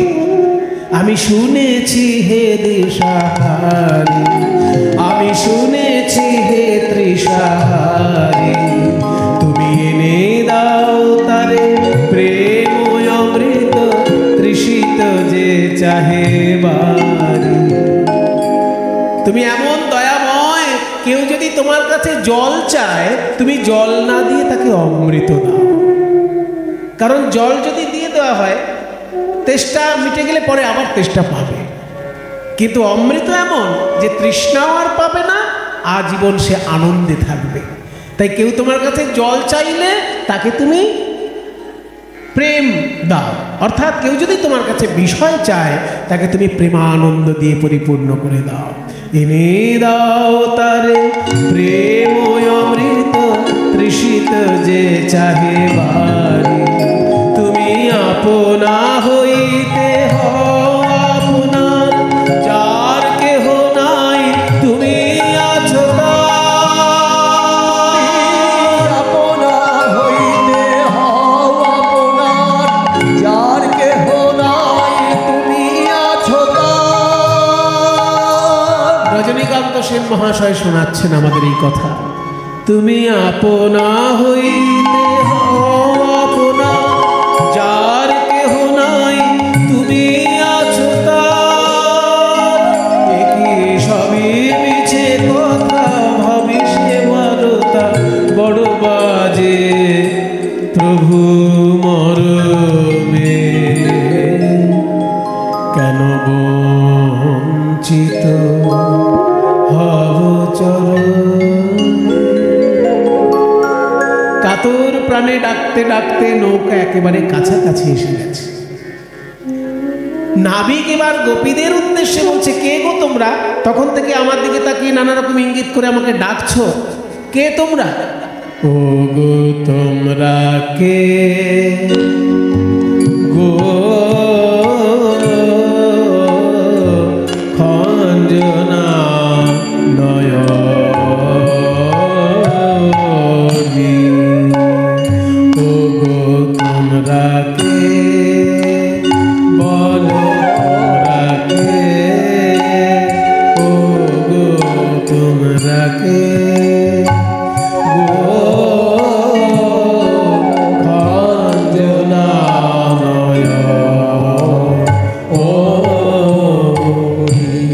খঞ্জনা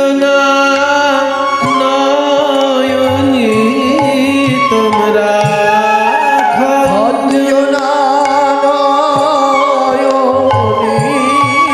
তোমরা, মৃগ নয়নি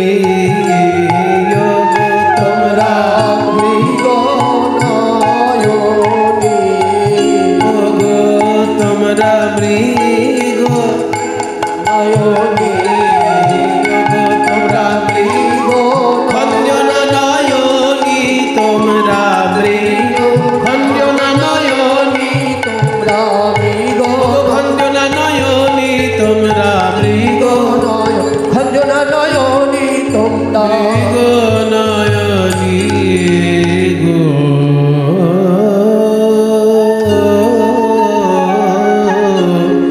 খঞ্জনা নয়নি।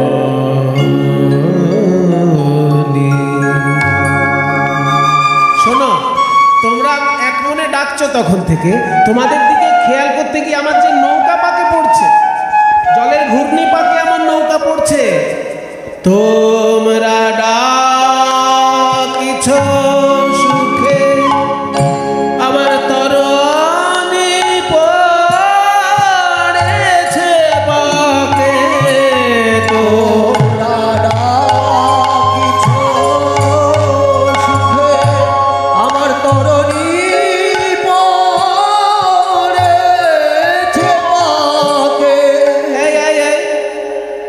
ঘূর্ণিপাকে নৌকা পড়েছে বলে তুমি ভয় পাচ্ছ কেন? নাবিক যারা ভালো নাবিক হয় তারা তো ঘূর্ণিপাক কাটিয়ে চলে আসে।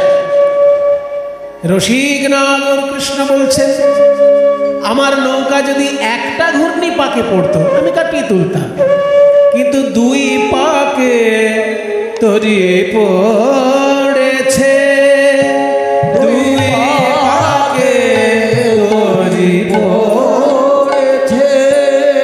এই যমুনার পাকে আর তোমাদের নয়ন পাকে, দুই পাকে তরি পড়েছে। ওই যমুনার পাকে আর নয়ন পাকে আমি কোনটায় আগে সামালিব? ওই যমুনার পাকে আর নয়ন পাকে কোনটায় আগে সামালিব? ওই যমুনার পাকে আর নয়ন পাকে কোনটায় আগে সামালিব?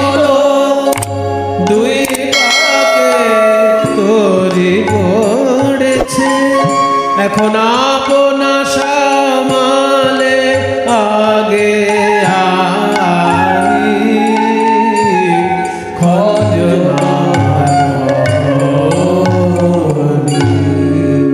শোনো শোনো, আমাদের পরিচয় নেবারও তো তোমার দরকার নেই। আমরা যেই হই তুমি নৌকায় পার করবে, পয়সা নেবে, ব্যাস। বলে যে হই সে হই মোরা তরুণিয়া নহতরা, যে হই সে হই মোরা কালে কালে জানিবে সকলি, কালে কালে জানিবে সকলি, জানিবে কালে কালে, জানিবে কালে কালে, জানিবে কালে কালে, জানিবে সকলি, কালে কালে জানিবে সকলি। অত পরিচয়ে কাজ কি আছে? অত পরিচয়ে কাজ কি আছে? রিক্সা চালক রিক্সায় পার করে দেবে, এই শেষ কথা। যে রিক্সায় উঠছে তার অত পরিচয় নেওয়ার কখনো রিক্সা চালকের দরকার হয়? অত পরিচয়ে কাজ কি আছে? অত পরিচয়ে কাজ কি আছে? আমরা হলাম কুলবালা, তুমি হলে ঘাটের নাবিক। আমরা হলাম কুলবালা, তুমি হলে ঘাটের নাবিক। আমরা হলাম কুলবালা, পরিচয়ে কাজ কি আছে? কালে কালে কালে কালে কালে কালে কালে কালে কালে কালে জানিবে সকলি, কালে কালে জানিবে সকলি। ঠিক আছে ঠিক আছে, আমি নাবিক বলে তোমরা এত অবজ্ঞা করছো তো, পরিচয় দিতে চাইছি না, ভালো কথা। আমিও বেশি কথা পছন্দ করি না। আমার নৌকায় উঠবে, দক্ষিণা দেবে, পার হয়ে যাবে, ঘাটের কড়ি দেবে আর পার হবে, আর কোনো কথার দরকার নেই মাঝখানে। ঠিক আছে, তাই দেব। কত লাগবে তোমার? কত লাগবে? 16 আনা লাগবে। কি 16 আনা? জীবনে কখনো দিইনি, আজকেও দেব না। কত দাও তোমরা? 1 আনা দি, 1 আনা দি, 1 আনা, 1 আনা। আমি 1 আনায় পার করি না, একা নাই পার করি না না না না, আমি 1 আনায় পার করি না। একা নাই পার করি না। কেন? কেন? আমি মাঝি 1 আনা, 1 আনা, আমি মাঝি 1 আনা, তাই 1 আনায় পার করি না। আমি মাঝি 1 আনা, একা নাই পার করি না। আমি মাঝি 1 আনা, আমরা সদাই থাকি 2 জনা। আমি মাঝি একা না, সদাই থাকি 2 জনা। আমি মাঝি একা না, সদাই থাকি 2 জনা। আমি মাঝি একা না, সদাই থাকি 2 জনা। একা নাই পার করি না। ভালো কথা, 2 জনের কথা বলছে যখন 2 আনা দেবো। 2 টানা, 2 আনা। আরে বাবা, 2 আনা মানেই 2 টানায় পড়বে। যারা 2 টানায় পড়ে তারা কোনোদিন গোবিন্দের নৌকায় উঠতে পারে না। এই যে আজকে আপনারা কীর্তন শুনতে এসেছেন, এই কীর্তন শুনতে আসার সময় যদি ভাবতেন যাবো না যাবো না, রাস্তা যদি বৃষ্টি হয় বাবা, এই 2 টানায় যদি পড়ে যেতেন তাহলে আজকে আর হরি কথা শোনার সৌভাগ্য হতো না। সেই জন্য ভগবানের কথা শুনলেই বেরিয়ে পড়তে হবে, যা হবে দেখা। ওই যে রাধারানী বলেছেন না, যা থাকে কপালে তাই হবে মোর, কহে নিজ চন্দ্রদাস। তাই না? তাই বলছি, 2 টানায় যারা পড়ে থাকে তাদেরকে আমার নৌকায় পার করি না। বলে তাহলে 3 আনা দেবো। তিন আনায় তিন গুণে টান পড়বে। গুণ টানা কাকে বলে জানেন তো? এই শব্দগুলোর সঙ্গে সবাই পরিচিত নয়। মানে নৌকা যখন নদীতে সরু খালের মধ্যে চলে যায়, তখন নৌকা আর এগোতে চায় না, তখন নৌকার সঙ্গে একটা দড়ি বেঁধে নৌকার পাড়ে পাড়ে হেঁটে হেঁটে টানতে হয় নৌকাকে। ওইটাকে বলে গুণ টেনে নৌকা নিয়ে যাওয়া। তো বলছে নৌকায় যদি একদিকে দড়ি বেঁধে কেউ টানে তাহলে নৌকা সেদিকে যাবে, কিন্তু তিন দিকে যদি কেউ দড়িটা বেঁধে টানে সেই নৌকা এগোবে।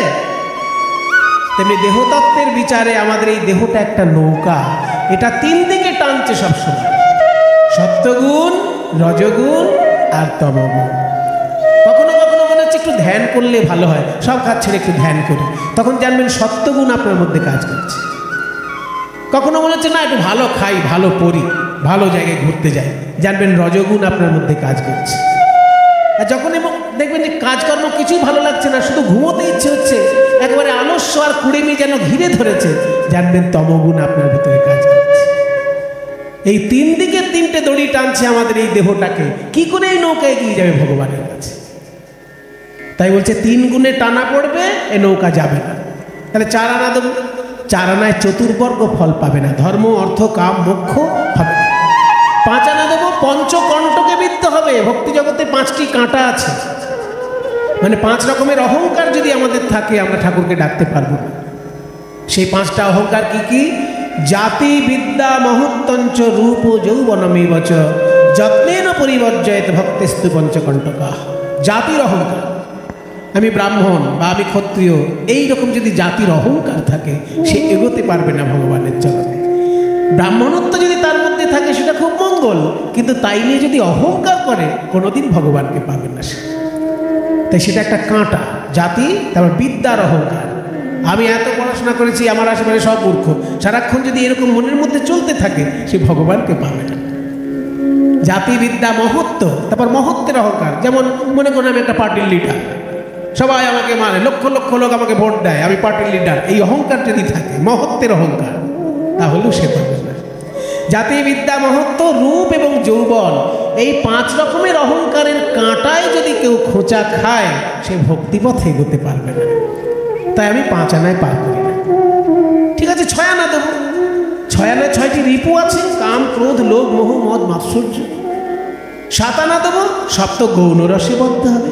হাস্য, অদ্ভুত, বীর, করুণ, রুদ্র, ভয়ানক, বিভৎস, এগুলো গৌণ রস। তাহলে আট আনা দেবো। আট আনা অব্দি যখন উঠে গেছো তাহলে হয়ে যায়। যোগ করে দাও না, যোগ করে দাও না, আটে আর আটে যোগ করে দাও। বলে আট আনা দেবো, তাতেও হবে না। নয় আনায় নববিধা ভক্তি লাভ হবে না। 10 আনা দেবো। বলে 10 আনায় তোমার 10 ইন্দ্রিয় যদি যোগ না হয়, 10 ইন্দ্রিয় এক হয়ে যদি ঈশ্বরকে স্মরণ না করে তাহলেও হবে না। বলে 10 আনা অবধি যখন উঠে গেছে তাহলে তো তার আর বাকি থাকে কি, মাত্র 6 আনা বাকি থাকে, তাহলে যোগ করে দাও। বলে এতক্ষণ যোগের কথা বললে না, এখন কেন যোগের কথা বলছে? বলে যোগ করে দাও না, যোগ করে দাও না, 10 আর 6 মিলে যোগ করে দাও না, 10 আর 6 মিলে যোগ করে দাও না। 10 আর 6 যোগ কেন না? 10 10 ইন্দ্রিয় আর 6 6টি রিপু, এই 16টি জিনিস যদি কেউ ঈশ্বরের উদ্দেশ্যে অনুকূলে সেবা করতে পারে তাহলে সে ঈশ্বর লাভ করবেই করবে। ও বাবা, এই 16 আনা আমরা সেই দিনই দিয়েছি, সেই দিনই দিয়েছি, সেই দিনই দিয়েছি, সেই দিনই দিয়েছি। প্রথম নাম শুনেছি সেই দিনই দিয়েছি, প্রথম নাম শুনেছি সেই দিনই দিয়েছি, প্রথম নাম শুনেছি ওই পূর্বরামের দিনে, প্রথম নাম শুনেছি পূর্বরামের দিনে, প্রথম নাম শুনেছি পূর্বরামের দিনে, প্রথম নাম শুনেছি পূর্বরামের দিনে, প্রথম নাম শুনে সেই দিনই দিয়েছি। তাহলে 16 আনা যখন দেওয়া হয়ে গেছে আর কি বাকি থাকে কিছু? নৌকায় তুলে নাও আমাদের। বলে হবে না, আমার এই নৌকায় একটু সমস্যা আছে। আমার এই নৌকার সমস্যা কি জানো? খুব দুর্বল নৌকা, দুজনের বেশি 3 জনকে টানতে পারে না। আবার যে 2 জনকে টানবে তার মধ্যে 1 জন আমি থাকবো। তো তরি খানি মোরে অতিশয় ক্ষীণ, তরি খানি মোরে অতিশয় ক্ষীণ, তরি খানি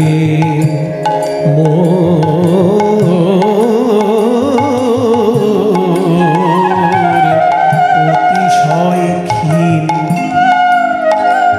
এতে বুঝিয়া চাপিতে হয়, শুনো সব সই দুইজনা বই তিনজনা নাহি সয়, শুনো সব সই দুইজনা বই তিনজনা নাহি সয়। আমার নৌকায় দুজনের বেশি তিনজন ধরবে না, আবার সেই দুজনার একজন আমি, সেই দুজনার একজন আর একজন কেউ তোমরা হবে। চুপ, নির্লজ্জ নাবিক, তুমি একজন থাকবে নৌকায়, আর এই উচ্চ বংশজাত গোপীগণ আমরা, জানো রাজকন্যা রাধারানী, একজন যাবে ওখানে। এইখানে তত্ত্ব রয়েছে, খুব গভীর তত্ত্ব কথা এখানে আছে।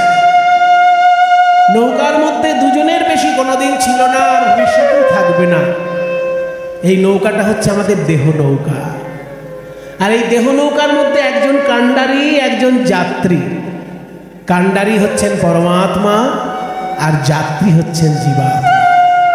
তাই আমাদের উপনিষদে বলেছে, দুয়া সুপর্ণা সয়ুজা সখায়া সমানং বৃক্ষং পরিশস্ব জাতে তয়োরেক পিপ্পলং সাধুবত্তি অনশ্নন্নু অভিচাকশীতি।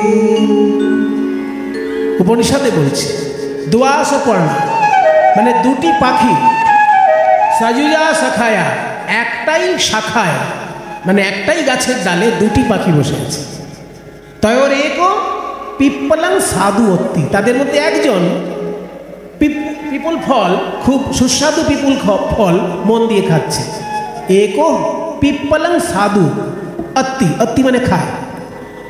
দুটো পাখির মধ্যে একটা পাখি ফল খাচ্ছে আর একটা পাখি দেখে রাখছে। তার মানে এই দেহটা যদি গাছ হয়, তার মধ্যে জীবাত্মা কর্মফল ভোগ করে আর পরমাত্মা দেখে রাখে। সেই জন্যই বলছে দেহটা একটা নৌকা, তার মধ্যে জীবাত্মা আর পরমাত্মা হচ্ছে কাণ্ডারী আর যাত্রী, এই দুজনের বেশি তিনজন হবে না। ও তাই নাকি? একজন ছাড়া যদি না চাপা যায় তোমার নৌকায়, তবে জেনে রাখো এই রাধা আর এই সখীগণ আমরা কেউ আলাদা নই, আমরা সবাই মিলে এক মন, আমরা সবাই মিলে ওই যে বলছে না, রাধার স্বরূপ হয় কৃষ্ণ প্রেম কল্পলতা, আর সখীগণ হয় তার পল্লব পুষ্প পাতা।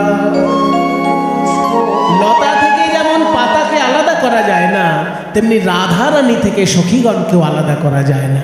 আমরা সবাই মিলে একটা স্বরূপ, এই স্বরূপটার নাম হচ্ছে মহাভাব স্বরূপিণী। বলে তাই নাকি? তা উঠে আসতে পারো, কিন্তু একটা দিক খেয়াল রেখো, ওজন যেন 1 মনের বেশি না হয়। হ্যাঁ, 1 মন, 1 মনের বেশি যদি হয়ে যায় কি করো সেক্ষেত্রে? হাত পা কেটে বাদ দিয়ে দাও না?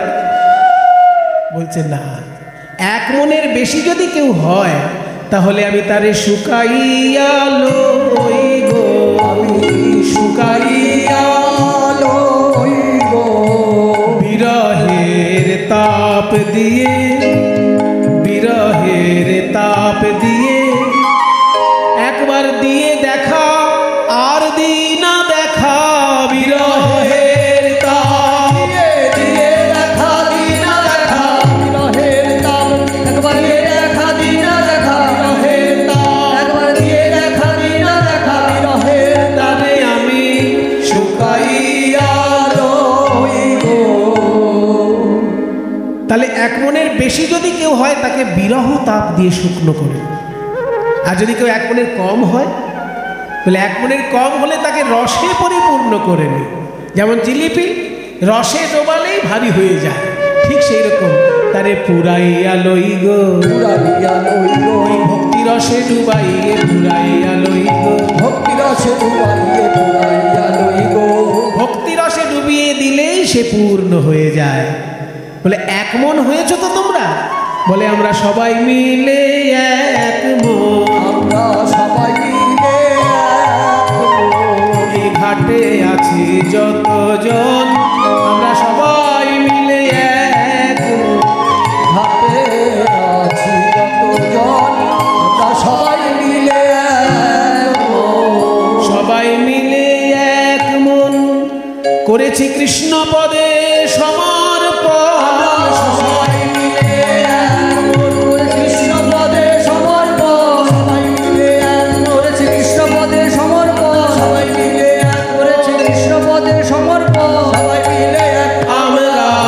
সবাই মিলে এক মন। তাহলে আর দেরি না করে তোমরা নৌকায় উঠে এসো। আমাদের বিনোদিনী পহিলে চাপি লাগিয়া না,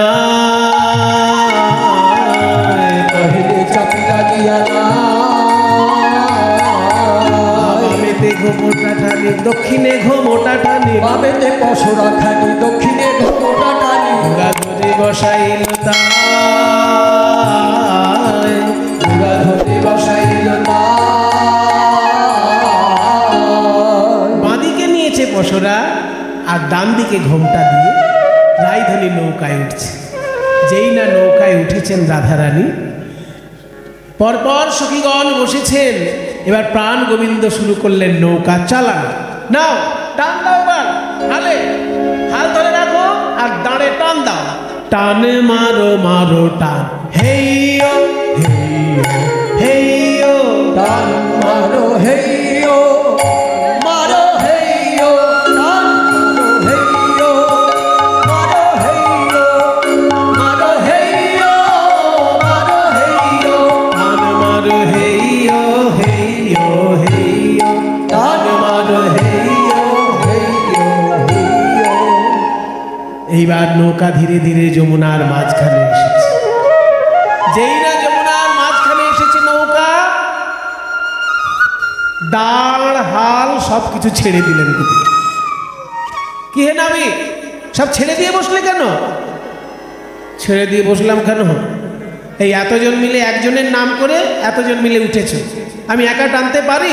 আমার খুব খিদে পেয়ে গেছে, আমার ক্ষুধায় হলিছে গা গো, আমার ক্ষুধায় হারিছে গা গো, আমার ক্ষুধায় হালিছে গা গো, আমার ক্ষুধায় হারিছে গা গো।